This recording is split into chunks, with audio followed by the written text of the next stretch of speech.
ఎఫ్సీలకు రాసిన పత్రిక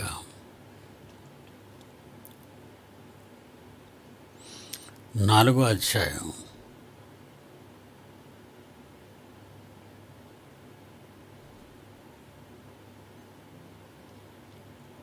22వ వచనం నుండి కొన్ని వచనాలు చూద్దాం. ఎఫ్సీ పత్రిక 4వ అధ్యాయం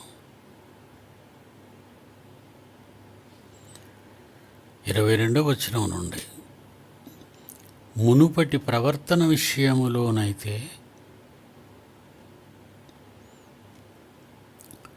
బాప్తిస్మం తీసుకోకముందు, దేవునిలోకి రాకముందు, మనము దేవునిని తెలుసుకొనకముందు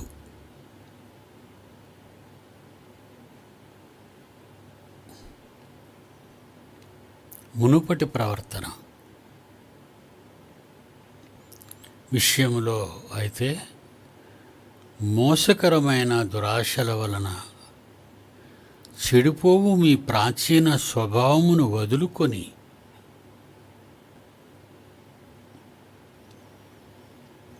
మీ చిత్తవృత్తి యందు నూతన పరచబడిన వారై నీతియు యథార్థమైన భక్తి గలవారై దేవుని పోలికగా సృష్టింపబడిన నవీన స్వభావమును ధరించుకొనవలెను.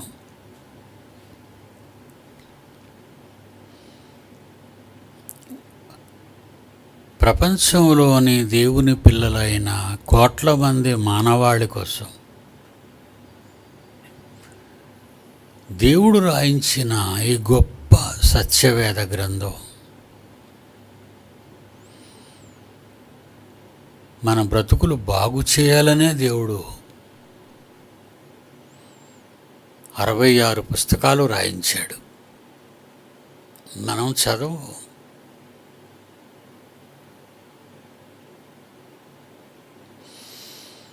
ఒక 2.5 గంటల సినిమా చూడగలం.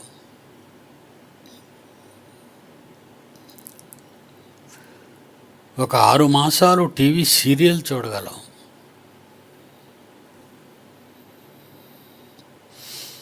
గంటలు గంటలు బ్రతుకంతా బ్రతుకు తెరువు కోసం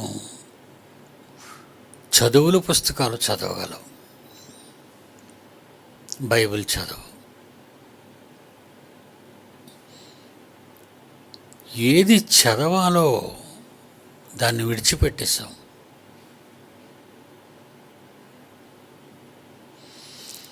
నిజంగా దేవుని మనస్సులోని ఆవేదన మన బ్రతుకులను మార్చటానికి దేవుడు రాయించిన మహోన్నతమైన సంగతులు మనం చదవకుండా పోతున్నామండి.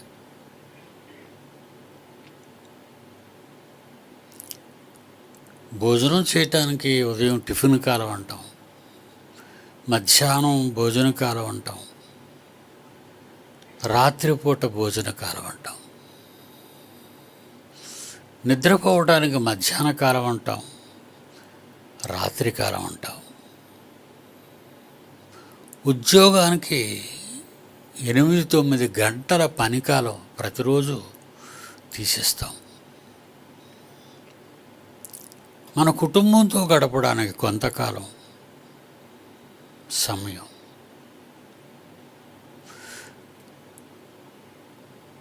వాళ్ళకు అవసరమైన తేవటానికి బయటకు వెళ్ళటానికి మరికొంత సమయం. దేవుడు మనకిచ్చిన ఆయుష్కాలం అంతా కూడా మనం మన కోసమే వాడుకుంటున్నాం. బాగా ఆలోచించండి. ఇంతకీ దేవునికి ఎంత కాలం మనం ఇచ్చాం?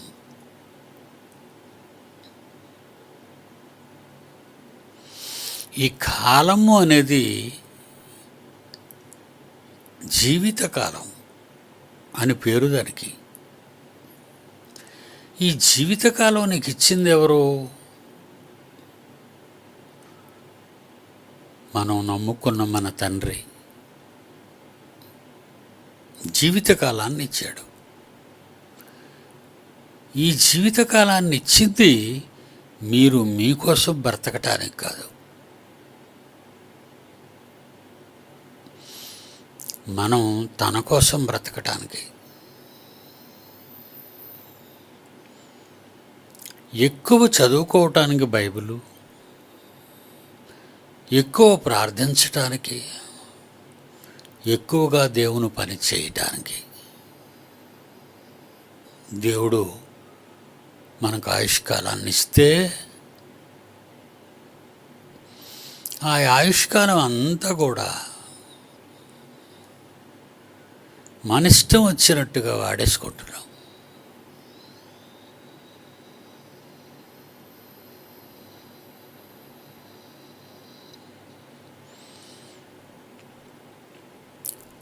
వెయ్యి నుంచి 1100 రూపాయలు గ్యాస్ వాడుకోవటానికి ఆలోచించి వాడతాం.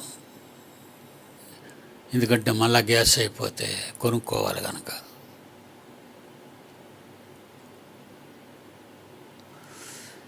మనకిచ్చిన కరెంటు వాడుకోవటానికి ఆలోచిస్తాం.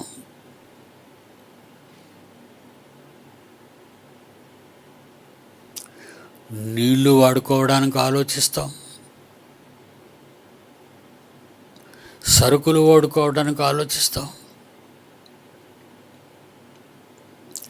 డబ్బులు ఖర్చు పెట్టడానికి ఆలోచిస్తాం. మరి కాలం ఇచ్చిన, బ్రతుకు కాలం ఇచ్చిన దేవుని కొరకు ఆలోచిస్తున్నావా?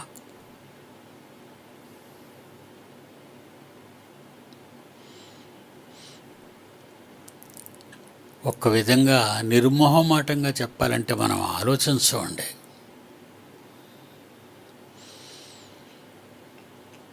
ఆదివారం అంటూ ఒక రోజు ఉందని, ఆ రోజున ఉదయాన్నే 10 గంటల నుంచి 11:30 గంటల వరకు గుడికి రావటానికి, ఒక అరగంట విని విననట్టుగా కూర్చుంటూ తిరిగి 12 గంటలకి వెళ్ళిపోవటానికి, దేవుడికి ఇచ్చిన ఒక అర్ధగంట, అది ఆలోచనతో కాదు. క్రైస్తవులం కదా, హిందువులు వాళ్ళ దేవాలయానికి వెళతారు, ఇస్లాం వాళ్ళు నమాజుల కోసం మాస్కులకు వెళతారు. మనం కూడా ఆదివారం కదా, ఒక అర్ధగంట పోయొద్దాం అనుకుని వస్తారు.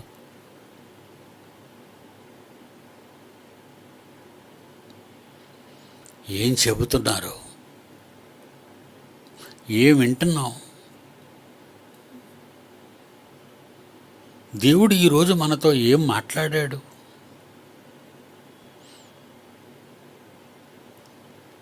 ఒక డాక్టర్ చెప్పిన మందులు చీటీ మీద రాసి ఏ మందులు ఏ కాలాల్లో ఎలా వాడాలో రాస్తాడే. అర్థం కాకపోతే అడుగుతావే, ఈ ట్యాబ్లెట్ ఉదయమా, మధ్యాహ్నమా, రాత్రా, భోజనానికి ముందా, భోజనం తర్వాత, నిద్రపోయే ముందా? ఇన్ని ప్రశ్నలు వేస్తావే. నీ ఆరోగ్యాన్ని కాపాడుకోవటానికి డాక్టర్ రాసిన మందులను ఎన్నిసార్లు డాక్టర్ని ప్రశ్నిస్తావే, నీ ప్రాణం పోతుందనే భయంతో. బ్రతుకు కాలాన్నే ఇచ్చిన దేవునికి ఎంత కాలాన్ని ఇస్తున్నాడండి? 20 ఏళ్ళ, 30 ఏళ్ళ, 40 ఏళ్ళ, 50 ఏళ్ళ, 60 ఏళ్ళ, 70 ఏళ్ళ, 80 ఏళ్ళ, 90 ఏళ్ళ, 100 ఏళ్ల పైన.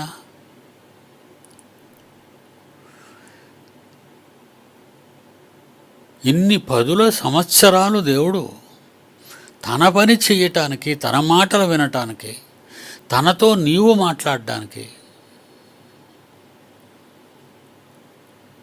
నీకు ఆయుష్కాలాన్ని దైవగ్రంథంలో రాసి నీకు ఇస్తే వాటిని చదువుతున్నావా? ఎందుకు ఇచ్చాడు? పోనీ ఎవరైనా చెబితే మనసు పెట్టి ఆలోచిస్తున్నావా? ఏదో అమ్మ రమ్మందనో, నాన్న రమ్మన్నాడనో, ఏదో భర్త రమ్మన్నాడనో, ఏదో భార్య బాధపడలేక రావాలనో. సంఘానికి రావలసిన వాడు, దేవుని మాటలు వినవలసిన వాళ్ళు ఏ ఆలోచనలలో ఈరోజు ఉన్నారు? మీరు దేవుణ్ణి నమ్మటానికి సగం జీవితకాలమే వేస్ట్ అయిపోద్ది. అవునా?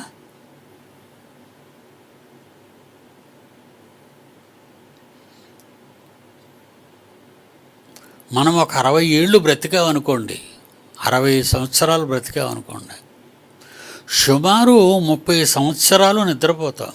అవునో కాదో చెప్పండి? చీకటి పడిన తర్వాత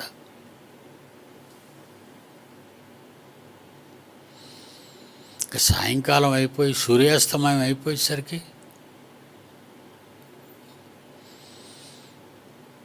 ఇంటికి చేరిపోయి స్నానపానాలు చేసేసి నిద్రపోవటానికి పడక మీదకి వెళ్ళిపోతాం. మళ్ళా తెల్లవారి ఈ కాలంలో నువ్వేం చెయ్యు.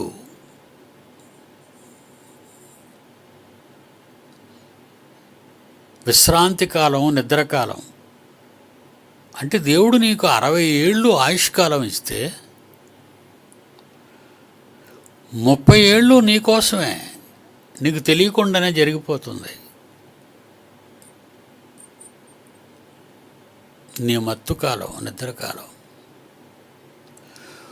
ఉన్న 30 ఏళ్ళు 60 ఏళ్ళు బ్రతికితే ఉన్న 30 ఏళ్ళు అప్పుడు దేవుణ్ణి తెలుసుకుంటాం. నువ్వు దేవుణ్ణి తెలుసుకోవడానికి ఎంతకాలం పడుతుంది? ఒకళ్ళు 10 ఏళ్ళకి తెలుసుకుంటారు, కొంతమంది 20 ఏళ్ళకి తెలుసుకుంటారు, కొంతమంది 30 ఏళ్ళకి తెలుసుకుంటారు, కొంతమంది 40 ఏళ్ళకి తెలుసుకుంటారు, కొంతమంది జీవితాంతంలో దేవుణ్ణి తెలుసుకుంటారు. అప్పుడు వస్తారు దేవుణ్ణి తెలుసుకుని బాప్తిసం పొందడానికి, నాకు బాప్తిసం ఇవ్వండి అని అడగడానికి.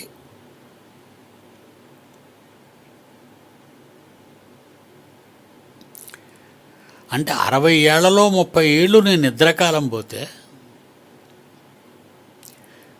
15 ఏళ్లలో మిగిలిన 30 ఏళ్లలో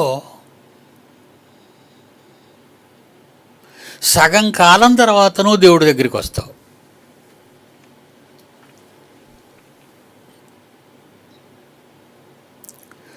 మూడొంతుల కాలం అయిపోయింది. మొదటి వంతు నీ నిద్రకాలం, రెండో కాలం ఎఫెసీ పత్రిక 4వ అధ్యాయం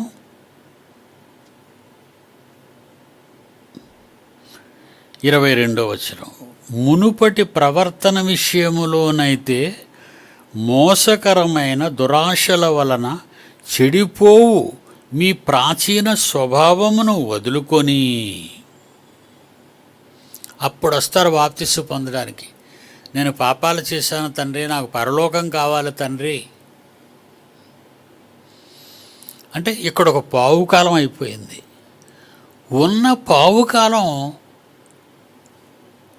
బైబిల్ ఎప్పుడు చదువుతావు? నీ తండ్రితో మాట్లాడుతూ ప్రార్థనలు ఎప్పుడు చేస్తావు? నీ తండ్రి మాటలు 66 పుస్తకాలలోని వాస్తవాలను ఎప్పుడు విని అర్థం చేసుకుంటావు? ఇవి జరిగిన తర్వాత నువ్వు ఎప్పుడు దేవుని కొరకు జీవిస్తావు? పావుకాలం అంది. పావుకాలమేనండి అది. ఈ పావుకాలంలో నీ అప్పులు, నీ బాధలు, నీ ఉద్యోగం, నీ పిల్లల చదువులు, నీ ఇల్లు, నీ సంపాదన, నీ ప్రయాణాలు, నీ బందరికాలు, నీ చుట్టరికాలు, ఏది దేవుడికిచ్చిన కాలం? దేవుడికిచ్చిన కాలం ఏది?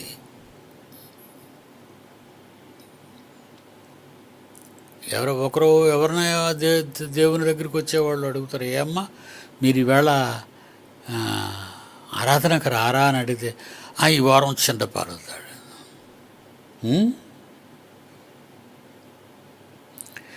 ఇలా చిన్న పనులు చాలా వారాలకు ఉండిపోయావు. ఇప్పుడు అంటాం మరి ఇదొక చిన్న పని అని.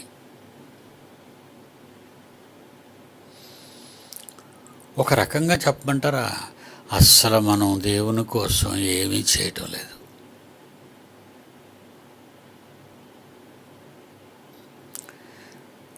మరి చనిపోయే ముందు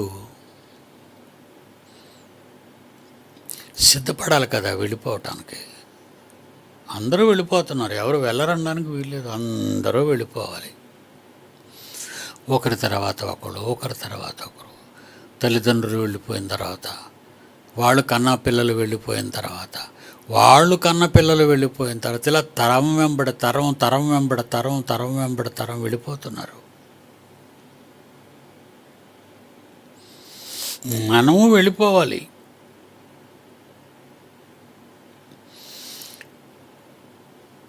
మీరు వెళ్ళటానికి ఏమి సిద్ధపరచుకున్నారు?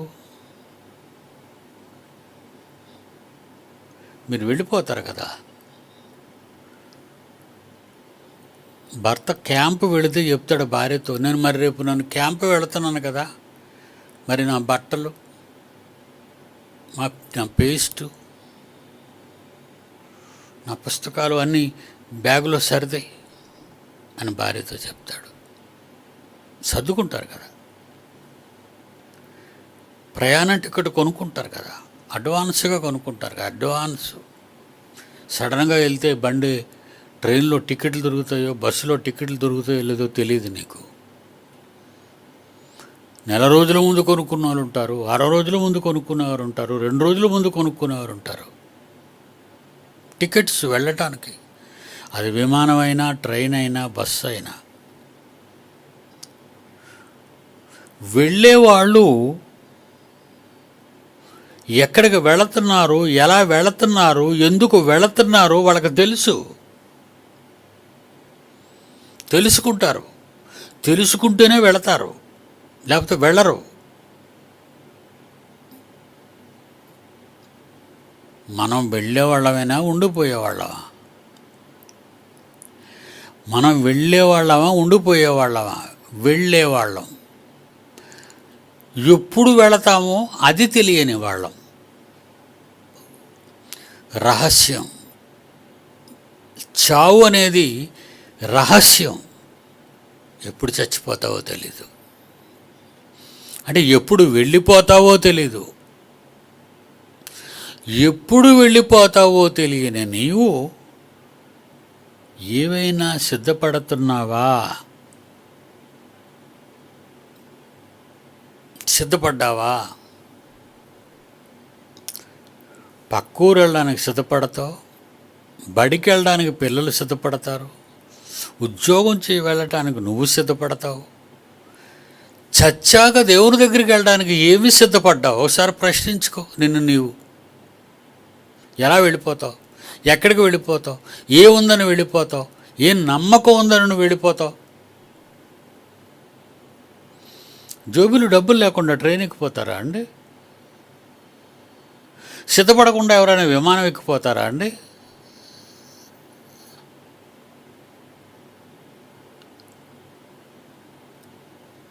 పరిగెత్తి సిటీ బస్ ఎక్కుతావు, జోబీలో డబ్బులుంటేనే.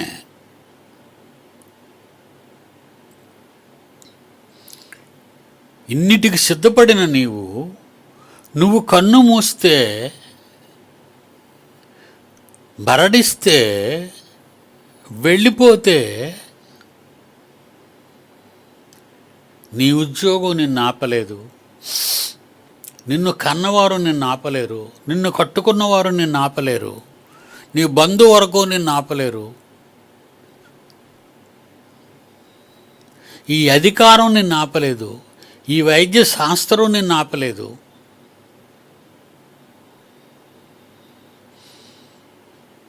లోకంలో ఎంత గొప్పవాడైనా నిన్ను ఆపలేడు. వెళ్ళిపోతావు. వెళ్ళిపోతే మౌనం పాటిస్తారే తప్ప వెళ్ళిపోతే స్మరించుకుంటారే తప్ప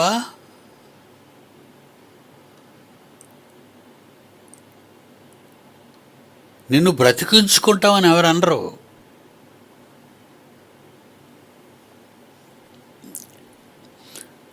భయం ఉందా? భయం ఉందా? భయం ఉందా? దానికి భయం లేదు కదండి. ఆయన చెప్తున్నాడు 22, మునుపటి ప్రవర్తన విషయములోనైతే మోసకరమైన దురాశల వలన చెడిపోవు మీ పాత స్వభావమును వదులుకొని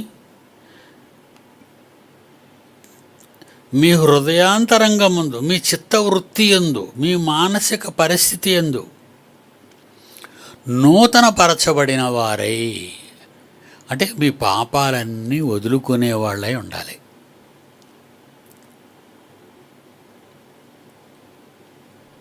వదులుకున్నారా? అసలు వదులుకోవాలని తెలుసా? మనుషుల కోసం కాదండి. మనుషుల కోసం మీ పాపాలు వదులుకోండి అని నేను అంటం లేదు. మీకోసమే మీరు వదులుకోవాలి అవి. ఎందుకంటే అవే మీకు చుట్టుకుంటాయి మీ మెడకి. మీ మెడకు చుట్టుకునేవి మీ పాపాలు,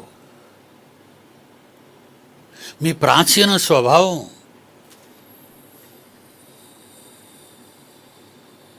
లేకపోతే చుట్టుకుంటాయి అవి.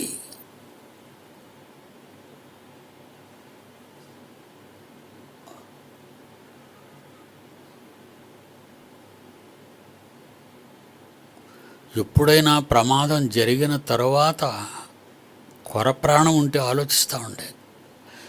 ప్రమాదం జరుగుతుంది అనుకో, కొరప్రాణం ఉన్నదనుకో, అయ్యో నేను ఇక్కడికి రాకపోయినా బాగుండేది అని. అలానే యాక్సిడెంట్ అయిన తర్వాత నువ్వు లేవలేవు, కదలలేవు, మాట్లాడలేవు.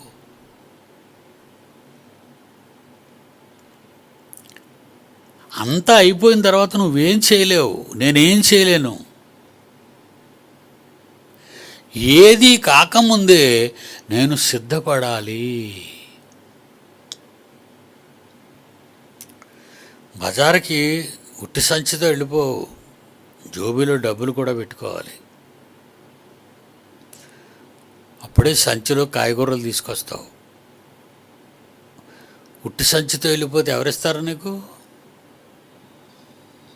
మనుషులే నీకు ఉట్టి సంచిలో ఏం బెటరు నువ్వేమి ఇవ్వకపోతే. నువ్వు ఏమి చేయకపోతే దేవుడు నీకు స్వర్గాన్ని ఇస్తాడా? ఏం చేసావని ఇస్తాడు? ఏం చేసావు? నీకు ఇచ్చిన బ్రతుకు కాలం అంతా వేస్ట్ చేసావు. భూమి మీద నీకు ఇచ్చిన ఆయుష్కాలాన్ని అన్యాయంగా, అనవసరంగా పాడు చేసుకున్నావు నీ కాలాన్ని.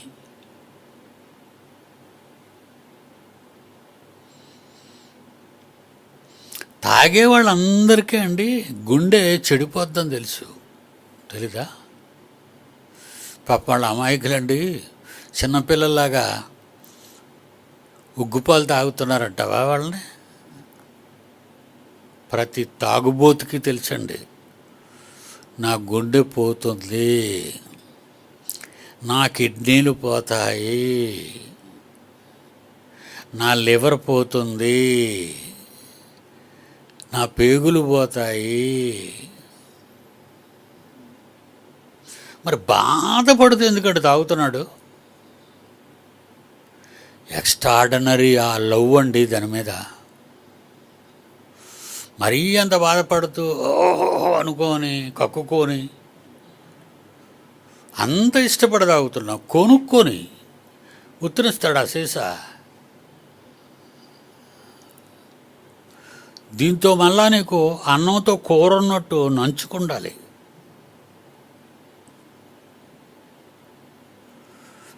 అలానే సిగరెట్లు తాగే వాళ్ళకి వాళ్ళ ఊపిరితిత్తులు చెడిపోతాయని తెలీదా అండి? మీరు చాలామంది సిగరెట్లు తాగుతుంటారులేండి, గుడికి వచ్చినప్పుడు తాగరు. సిగరెట్లు కాలుస్తారు, బీడీలు కాలుస్తారు, చుట్టలు కాలుస్తారు. మీ ఊపిరితిత్తులు పోతాయండి. మీరు చేసే ప్రతి పని మీ అవయవాల్లో ఏదో దాన్ని ఒకదాన్ని పాడు చేసేస్తుంటాయి. మరి కిళ్ళి వేసుకుంటేనండి తెల్లంటి ముత్యాలు లాంటి నీ పళ్ళు కారెక్కిపోయిపోతాయి. కైనీలు, మత్తు మందులు, కిళ్ళీలు, జరదా కిళ్ళి అట, కారా కిళ్ళి అట. ఇక్కడ కిళ్ళీల్లో మళ్ళీ ఎన్నో వెరైటీలు. నోరు మంచి వాసన రావాలనుకుంటున్నా కానీ ఒళ్ళు కంపు కొడుతుందనే సంగతి నీకు తెలుసా? నువ్వు మాట్లాడితే నోరు మంచి వాసన రావాలా? దానికి నీ నోరుని, నాలుకను, పళ్ళని, గొంతుని పాడు చేసుకుంటావు. క్యాన్సర్ అండి. నోటి క్యాన్సర్, టంగ్ క్యాన్సర్. ప్రపంచంలో మీకు దొరికేవన్నీ మిమ్మల్ని పాడు చేసేవి. ఎప్పుడైనా ఆలోచించారా మీరు? నన్ను ఆదుకునేవి, నన్ను గొప్ప చేసేవి అనుకుంటున్నారా? మీరు ఏమైనా కొనుక్కోవడానికి వెళ్ళి అన్నీ మిమ్మల్ని సర్వనాశనం చేసేవి. అవి నీ దగ్గరికి రావు. అవి ఉన్న దగ్గరికి నువ్వు వెళ్ళిపోతావు.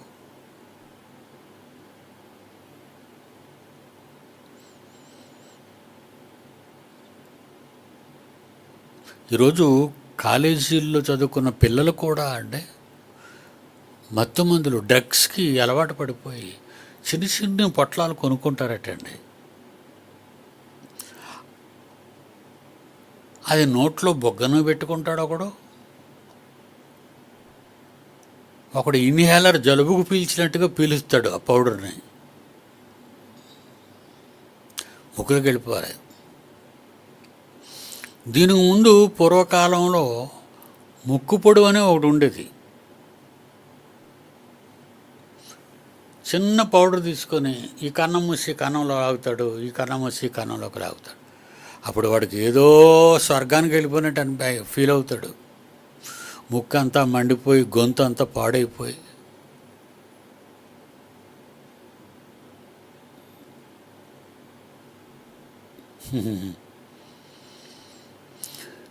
మిమ్మల్ని బాగు చేయాలని 66 పుస్తకాలు రాసి, 66 పుస్తకాలలో ఎన్నో ఆరోగ్య సూత్రాలు రాసి దివారాత్రము దీనిని ధ్యానించండి.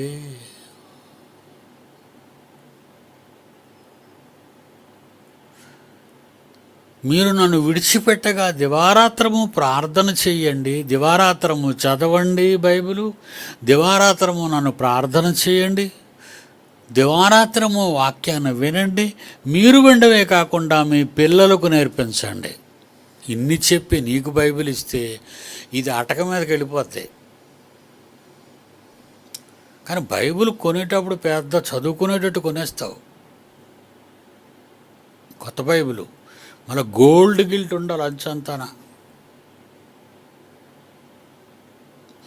మళ్ళీ అయ్యగారు సంతకం పెట్టించమంటారు బైబిల్ నాకు పంపించి. నువ్వు చదవలేని దాని మీద నేనెందుకు సంతకం పెట్టాలి? చాలామంది బైబిల్ పంపుతారు నా దగ్గరికి, అయ్యగారు నీకు సంతకం పెట్టమనండి. ఒరే నాయన, దేవుడు సంతకం పెట్టాలిరా నీకు.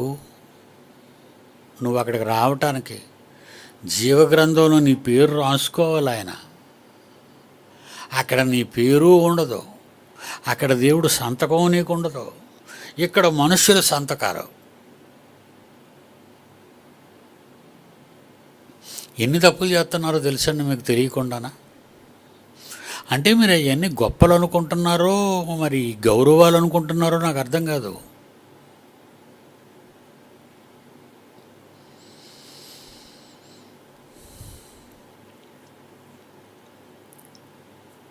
ఇరవై 23వ వచనం,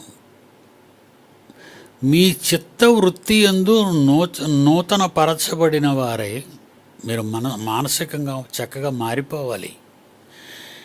నీతియు 24, యథార్థమైన భక్తి గలవారై దేవుని పోలికగా మీరందరూ దేవుడులా మారిపోవాలి. మీరు దేవుని పోలికగా సృష్టింపబడిన దేవుని స్వభావము, నవీన స్వభావము, కొత్త క్యారెక్టర్ ధరించుకొనవలెను. కొంతమందిని చూస్తే మనకేమనిపిస్తుందండి, ఏమండి ఆయన బాగా మారిపోయాడండి, ఏమండి ఆమె బాగా మారిపోయిందండి, ఒకప్పుడు అబద్ధాలు ఆడేదండి, బూతులు తిట్టేదండి, ఇప్పుడు అస్సలు ఆమె నోట బూతు మాటలు కానీ అబద్ధాలు కానీ రావండి. అలా అని అలాంటి వాళ్ళని అలా అని చివరికి ఏమంటారు తెలుసా, దేవుడు లాంటి వాడండి ఆయన అంటారు. ఏమంటారు ఆయన్ని? దేవుడు లాంటి వాడండి. దేవుడు అయిపోయాడా? అమ్మ అయితే దేవత అయిపోయిందండి. ఆమె దేవత అండి బాబు. అంటే దెయ్యంలా తిరిగే నువ్వు, నీలో ఉన్న పరివర్తన, నీలోనున్న నవీన స్వభావం, దైవత్వాన్ని నీలో నింపి నిన్ను దేవతగా దేవుడిగా మార్చింది గనుకనే దేవుడి మాట అన్నాడు, యథార్థమైన భక్తి గలవారై దేవుని పోలికగా సృష్టింపబడిన నవీన స్వభావమును ధరించుకొనవలెను. చిన్నప్పుడు పిల్లల్ని చూడండి, జాన్సన్ గారి పాటలో ఆడపిల్లలు చంపేయటం, చెత్తల కుండీలో పడేయటం, కాలువల్లో పడేయటం, మదమెక్కి కోరికను చంపుకోలేక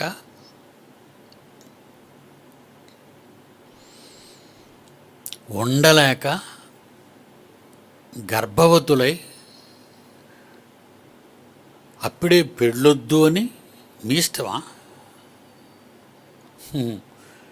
దేవుడు జతపరుస్తున్నాడంటే మేము జతపరచబడము. మరేం చేస్తావురా, ఊరి మీద అలాగ ఎవరితో పడితే వాళ్ళతో జత కడతాము. అదేనా మీ మానవత్వం? అన్ని దేవునికి వ్యతిరేకమే కదండి, అన్ని దేవునికి వ్యతిరేకమే. పుట్టే పిల్లల్ని చంపుతారు. పిల్లలు ఎవరర్రా? దేవుడిచ్చిన బహుమానాలు అవి. గర్భఫలము దేవుడిచ్చే బహుమానం. పిసికేస్తున్నావు, కోసేస్తున్నావు.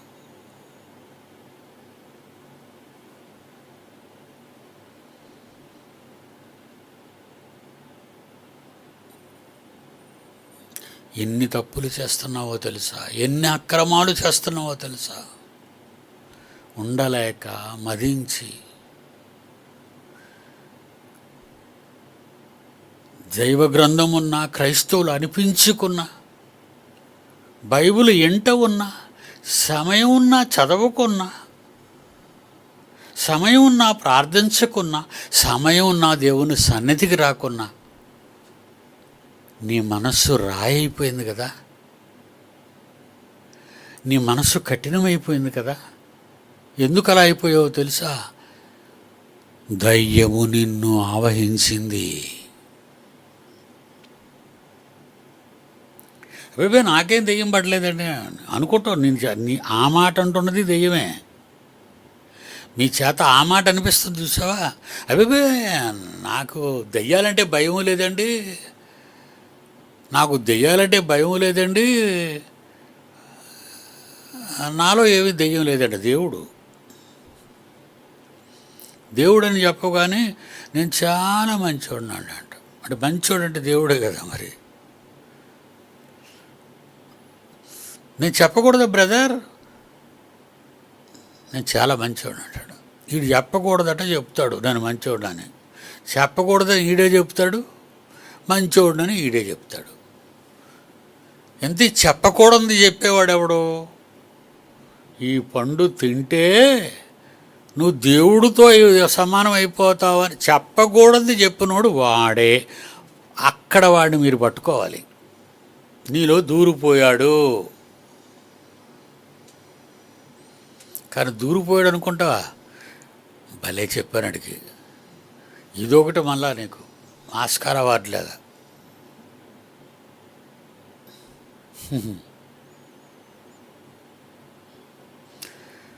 మన జీవితాలు కలుషితం అయిపోయారా? మారతారా? మరి మారాలనే తండ్రిగా నేను కోరుకుంటున్నానండి. మిమ్మల్ని అందరినీ మారాలి. ఉపవాసాలు చేసేయండి అనడం లేదు. కానుకలు వేసేయండి, దశంభాగాలు తెచ్చేయండి అని అనటం లేదు. ఏమండి, సంపూర్ణ రాత్రి ప్రార్థనలు చేసుకుందామండి అని మిమ్మల్ని నేను బలవంతం చేయటం లేదు. నువ్వే ఇంటి దగ్గర ప్రార్థన చేయవు, మళ్ళీ ఇక్కడ తీసుకొచ్చి గుడిలో పడుకోబెట్టాలి నేను. సంపూర్ణ రాత్రి ప్రార్థన. ఏమంటే ప్రార్థనకు వచ్చిన వాళ్ళు రాత్రంతా తెలిగేసి ఉంటారండి. మీరు చెప్పండి, ఎవరైతే వాళ్ళకి ఆపద్బాంధవుల్లో కనిపిస్తారో తెలుసా? పెద్ద ప్రార్థనలు చేస్తారే, అమ్మయ్యా ఈమెకు కానీ ప్రార్థన ఇస్తే నన్ను ఒక అరగంట పడుకోవచ్చు అనుకుంటాడు.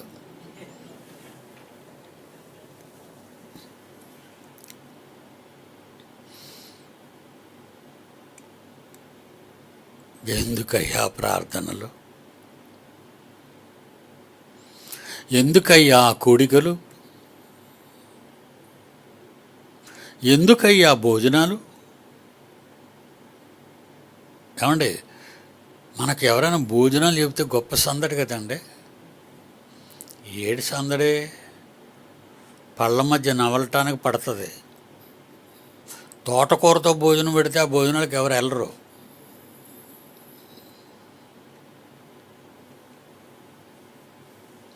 భోజనాలు అంటే ఇష్టం.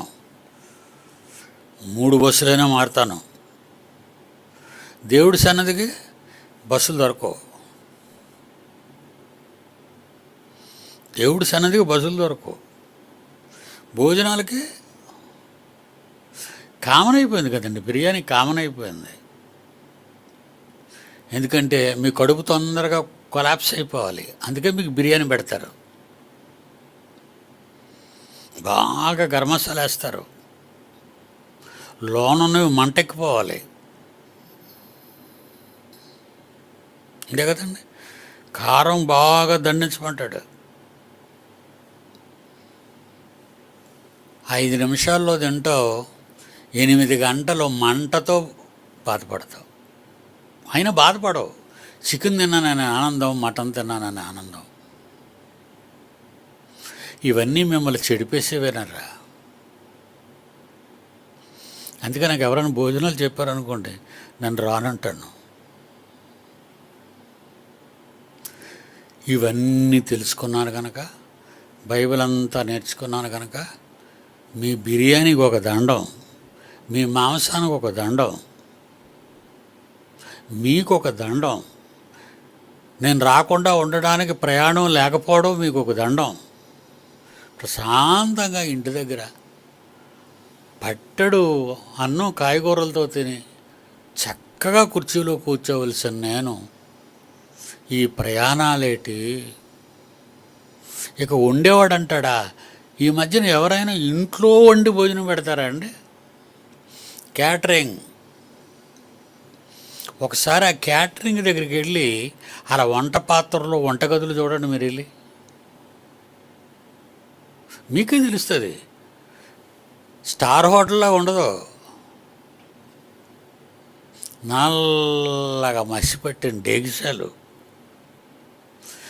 గోడలన్నీ మసిపట్టేసి, ఆ వంట చేసిన వాడు నడుం కొట్టుకున్న మురికి టవలో, ఆడు ముక్కులో, ఆడు ముఖం మీద కారుతున్న ఇవన్నీ తుడుచుకుంటూ వాడు వండిన బిర్యానీ అది. ఓ మత్తులో తినేస్తుంటావు.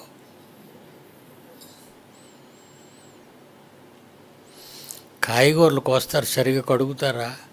మాంసాన్ని కోస్తారు, సరిగా కడుగుతారా? ఏ నీళ్ళు అనుకున్నారు? మీలా మంచి నీళ్ళతో కడగరు. టీ షాపుల్లో, రోడ్డు పక్కన టీ షాపుల్లో టీ గ్లాసులు కడిగిన ఆ నీళ్ళలోనే మళ్ళీ 2 ఎంగిలి టీ గ్లాసులు కడుగుతారు. మీరు మాత్రం రోడ్డు మీద తినడం, పార్లర్లో తినడం ఒక ఆనందం. ఆ మురికి నీళ్ళు, మురికి గ్లాసులు.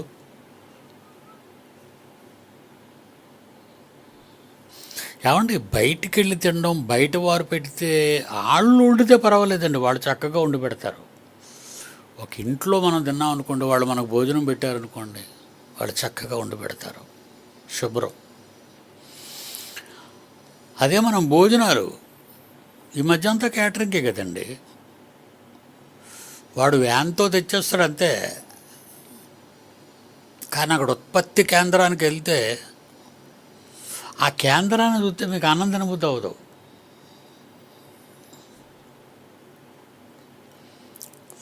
మన చర్చిలో అమ్మాయి ఉందండి, మన దగ్గరే ఉంది, మన ఫ్లోర్లో కూర్చుంది. అమ్మాయితో చెప్పాను, అమ్మ అక్కడ ఆ రోడ్లో ఏదో మనకు విజయవాడలో అనగానే, గుంటూరు అనగానే వాళ్ళు చాలా బాగా వండుతారు అనేది ఒక నమ్మకం మనకు ఉంటుంది. గోదావరి స్పైసెస్,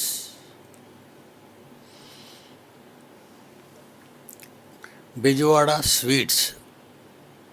విశాఖపట్నం వాడు వాడి పేరు పెట్టుకోడు, పక్క నుండి పేర్లు పెట్టుకుంటారు.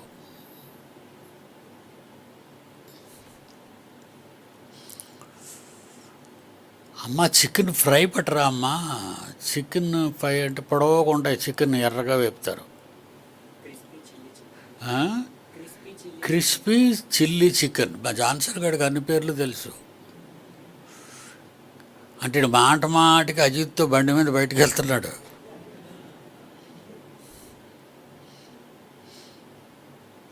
Crispy chilli chicken. Crispy chilli చికెన్లో 2 కలర్స్ కనబడుతున్నాయండి నాకు. ఒకటి లేతగా ఎర్రగా ఉంది, ఒకటి నల్లగా ఎర్రగా ఉంది. ఈ నల్లగా ఉన్నది నోట్లో పెట్టుకుంటే నమిలితే నమలు పట్టడం లేదు. అంటే 2-3 రోజులు వదిలేసాడు అనమాట. చల్లకపోతే వాళ్ళు ఫ్రిడ్జ్లో పెట్టేస్తారు. ఇవాళ ఉన్న ఫ్రైలు చల్లలేదనుకోండి, వాళ్ళు ఏం చేస్తారు పాపం, తినేరు, వాటిని ఫ్రిడ్జ్లో పెడతారు. మరుసటి రోజు తీసేసి ఎక్కువ మంది నాలాంటి అమాయకులు, మీలాంటి 100 మందికి భోజనం పెట్టాలని ఆర్డర్ వేసాను అనుకోండి, అప్పుడు ఒక 5 కేజీలు చిల్లీ చికెన్ పంపించాలి. అప్పుడు వీడు ఏం చేస్తాడు, గత 2 రోజులుగా మిగిలిపోయిన చిల్లీ చికెన్లు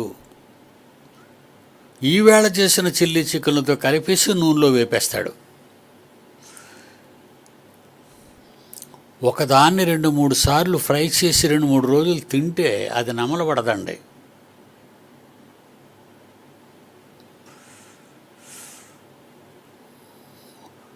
లేతగా ఉన్నది నమలబడుతుంది, అప్పుడే వేపిందైతే నమలబడుతుంది.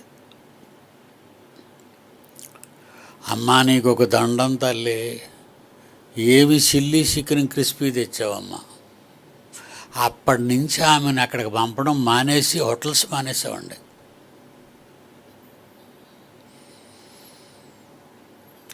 ఏమండి వీళ్ళంతా మన ఆరోగ్యాన్ని పాడు చేసేవాళ్ళు అండి. మీకు ఆకలేసింది అనుకోండి, ఇంటికొచ్చి అమ్మాయి నాకు ఏదైనా అట్టు వేసి ఇచ్చేయని చెప్పు, పిండి ఏమైనా ఉంటే ఇడ్లీ పెట్టి ఇచ్చేయని చెప్పు, లేదంటే బ్రెడ్ రప్పించుకో బేకరీలో. మీ ఆరోగ్యానికి మంచిది. ఇంకొక సీక్రెట్ మీకు చెప్తాను, దాచుకొని తినకండి. ఆడవాళ్ళు మిగిలిపోయింది ఫ్రిడ్జ్లో పెట్టేస్తారు రేపు తిందామని. పొదుపు, నీ పొదుపు తగలట్ట నీ కడుపు చెడిపోద్ది, నీ కడుపు వాడైపోద్ది, పాయిజన్ అయిపోద్ది.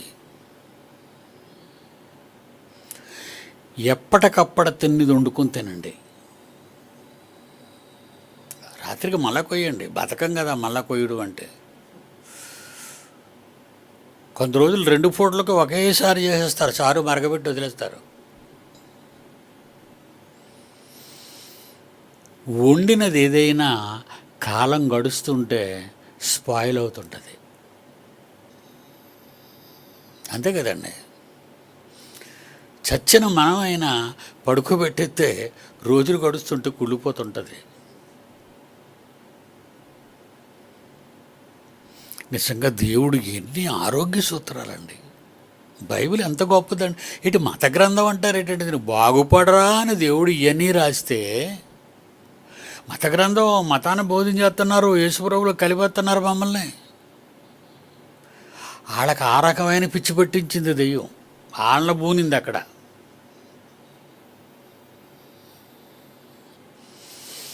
దేవుని పిల్లలారా,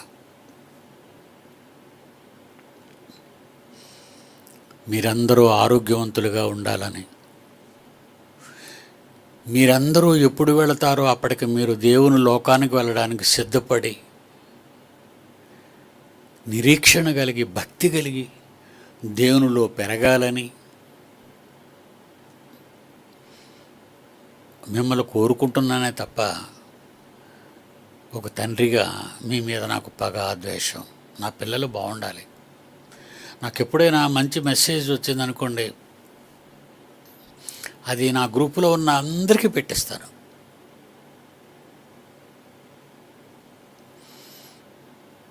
ఎందుకంటే వాళ్ళ ఆరోగ్యానికి అవసరం.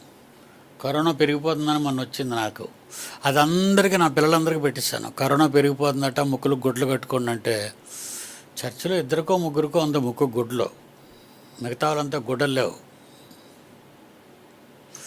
కరోనాని కేర్ చేయటం లేదు. మీరు వస్తే ఎక్కడ హాస్పిటల్ ఎందుకర్రా?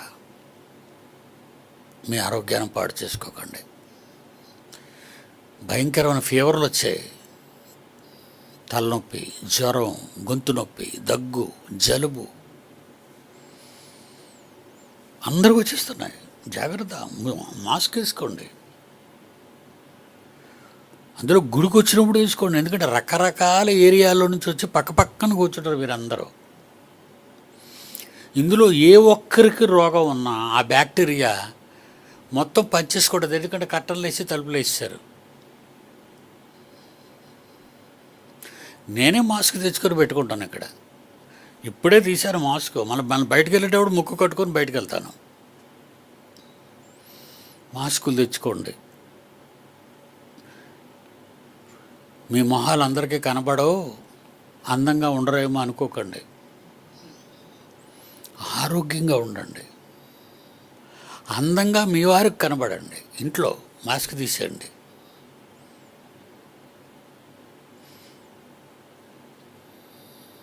God bless you.